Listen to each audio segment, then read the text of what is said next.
எல்லாருக்கும் வணக்கம். மீண்டும் ஒரு புதிய வீடியோவில் உங்களை சந்திக்கிறேன். இந்த வீடியோவில் வந்து இப்போ நீங்கள் பார்த்துருப்பீங்க, நான் வீடியோக்கு வரக்கு முன்னமே எனக்கு தடிமன், இருமல், சளி அப்படிக்கான பிரச்சனையில் கஷ்டப்பட்டு கொண்டிருக்கேன். அதாவது ஐரோப்பா நாட்டில் வந்து குளிரில் வந்து நாங்கள் ரொம்ப கஷ்டப்படுறோம். அதாவது குளிருக்கு எப்போவும் கூடுதல் நாட்களுக்கு சளி பிடிக்கிற வழக்கம். ஓகே, அதுக்கு நாங்கள் டாக்டர்கிட்ட ஓடினோடனே டாக்டர் என்ன செய்கிறார், உடனே வந்து எங்களுக்கு பெரிய ஒரு மருந்து எழுதி தருவார். ஆன்டிபயோட்டிக்கா குடிங்கோ எல்லாம் செய்வார். ஸோ ஆன்டிபயோட்டிக்கா நாங்கள் குடிக்கிறது உடம்புக்கு கூடாது. உங்களுக்கு எல்லாருக்கும் தெரியும். இதை பற்றி நான் கணக்கை வழங்கப்படுத்த வரையில் இதில் வந்து நான் உங்களுக்கு சொல்ல போகிறேன் என்னென்னா, எப்படி நாங்கள் முட்டை அடிப்பது. அதாவது முட்டை அடிப்பதுன்னோட இப்படி நீங்கள் யோசிக்கக்கூடாது, இதில் அடிக்கிற மாதிரி இல்லை.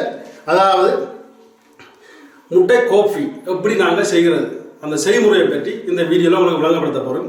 அதாவது முட்டை கோஃபி உண்மையாக சொல்கிறேன், அருமையான ஒரு மெடிக்காமெண்ட் என்னன்னு சொல்லலாம். அதாவது உங்களுக்கு இருமல், அடுத்தது தொண்டை நோய், சளி அப்படியான விஷயங்களுக்கு வந்து டாக்டர்கிட்ட நாடாமல் நீங்கள் நார்மலாக இது ஒரு 3 நாள் 4 நாள் குடிச்சு பாருங்க, உங்களுக்கு அந்த இதுலேருந்து நீங்கள் உடனே விடுபடுறது உங்களுக்கு தெரியும்.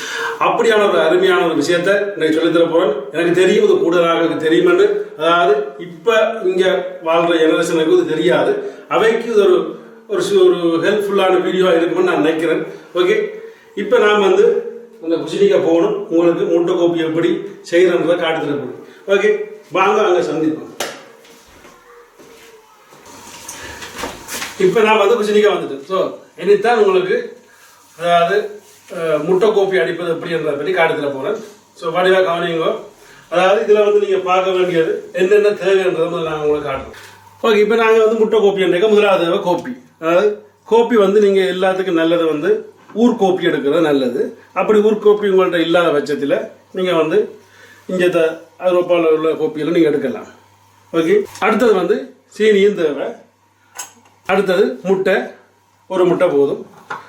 மெயின் முக்கியமான ஒரு பிரச்சனை என்னென்னா, அதாவது நாங்கள் கொஞ்சம் ஆல்கோஹால் விடணும். அதாவது ரம்மி மாட்டன் நல்லது. உங்களுக்கு ரம்மி மாட்டன் வாங்குறதுக்கு வசதி இல்லாட்டி ஏதோ கொஞ்சம் ஒரு பிஸ்கி கொஞ்சம் கலந்தீங்கன்னா இது நல்லது. ஆனால் மது பிரியர்களுக்கு ஒரு சின்ன ஒரு வேண்டுகோள், அவசரப்பட்டு கூட விட்டுறாங்கோ. கூட விட்டால் அவ்வளோத்துக்கு நல்லா இருக்காது. அது வந்து நீங்கள் விடிய காலமே அதிகாலையில், அதாவது நீங்கள் ஒன்றுமே சாப்பிடாமல் குடிக்க வேணும். அப்படி குடிக்கல உங்களுக்கு உடனே வெறியேறிடும், நீங்கள் வேலைக்கும் போயிடாது, திருப்பி போத்துல முடிச்சு போடுவீங்க. கவனம். அடுத்தது வந்து தண்ணியை வந்து 1க்கு 2 தடவை கொதிக்க வைங்க. நல்லா தண்ணி கொதிக்கணும். அடுத்த முட்டை வந்து பிரிட்ஜுக்கு இருந்துச்சே இருந்தால் முதல் நாளே எடுத்து வெளியில் வைங்க.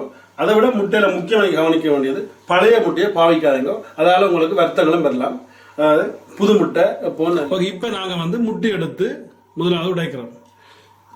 முட்டை உடைச்சு நீங்கள் ஒரு இதுக்குள்ள விடுறோம். இதில் நீங்கள் வந்து முக்கியமாக என்ன பண்ண கவனிக்கலாம், நீங்கள் தனியாக மஞ்சள் கருவையும் போடலாம் விரும்பினா.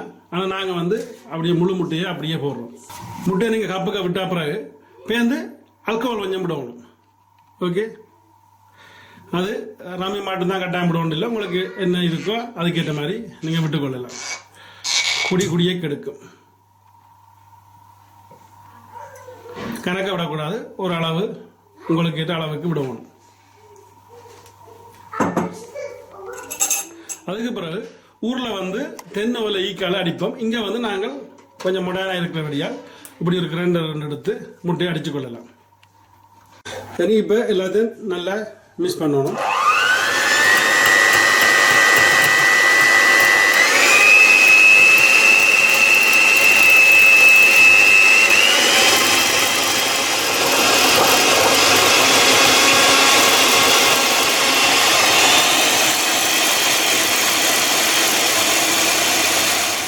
ஓகே, இப்படி நீங்கள் அடித்தா பிறகு முட்டையை, அதுக்கு பிறகு கோப்பியணி போட்டு திருப்பி நோக்க அடிக்கணும்.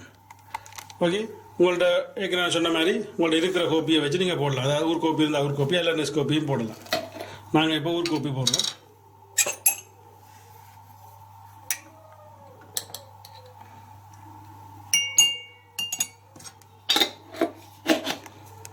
அடுத்தது நீங்கள் சீனி போட போகிறீங்க. சீனியும் கோப்பியும் போட்டு இதுக்கு வந்து நல்லா கொதிச்ச சுடுதண்ணியை விட்டு கலக்கி போட்டு சீனியும் உங்களுக்கு அளவாக போடுங்க.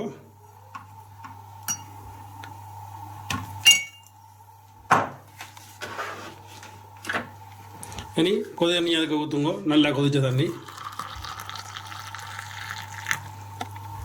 இனி இதுக்கு நல்லா நீங்கள் கலக்கி கொஞ்சம் நேரம் ஊற விடுங்க. கொஞ்சம் நேரம் ஊற விட்டால் தான் அந்த கோப்பி அதில் ஊறி இருக்கும்.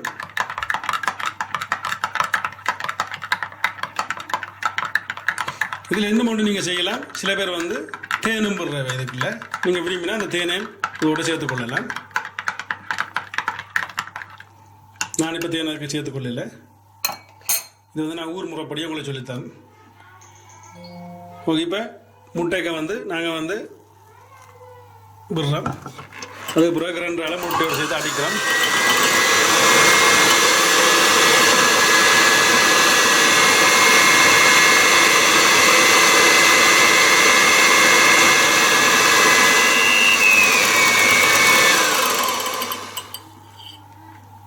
ஓகே, இப்போ அடித்தா பிறகு இருக்கிற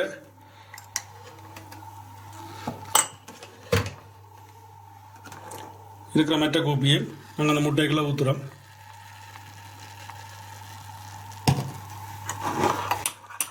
ஊற்றி நன்றாக கலக்கவும்.